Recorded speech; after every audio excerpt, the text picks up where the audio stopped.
बहुत दुखर कथा एवं सूचनार विषय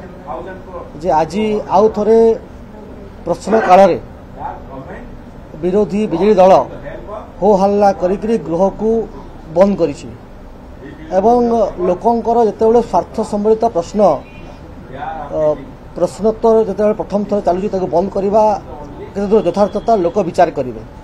एवं आज जो सेमाने एडजर्नमेंट मोशन देइथिले पोलाभरम इश्यू को लेकिन से वरिष्ठ विधायक सब अच्छा जाना दरकार जे एडजर्नमेंट मोशन रे जो मैटर टी कोर्ट रे सबजुडिस थाए ता उपरे संवैधानिक अधिकार नहीं से ऊपर आलोचना हब एवं मिछटारे हो हल्ला करवा प्रश्न काल को बंद करवा लोकंकर कथा को डिबेट डिस्कशन को न जीवा ए कथा ओडिशावासी निश्चित भाव देखुंत और तार जवाब देवे देखंतु एटी क्लियरली लिखाई जे motion for adjournment on a matter of public importance सेठी रूल 60 रे क्लियरली पॉइंट 7 लिखा है the motion shall not deal with any matter which is under adjudication by the court of law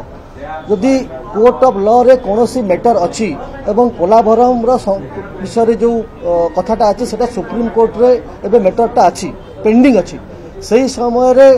विरोधी बिजेडी दल किभली भाव में कथाटा को एडजर्नमेंट मोशन देइछन्ती एवं आलोचना करि चाहुछन्ती ता बुझा पड़ू नाही एवं केवल मिछ बहाना करवा लोकन को भ्रमित करवा ओडिया लोकन को ठकिबा छड़ा ताकर किछि काम नाही एवं मु बहुत दुखर सहित एवं निंदा करूछि जे एभली करा न जाओ गृह को ठीक चलवा को दिया जाओ एवं प्रश्न काल जोठी ओडिसा रो स्वार्थ सम्मिलित प्रश्न पत्र अछि ताकू विरोध न करंतु।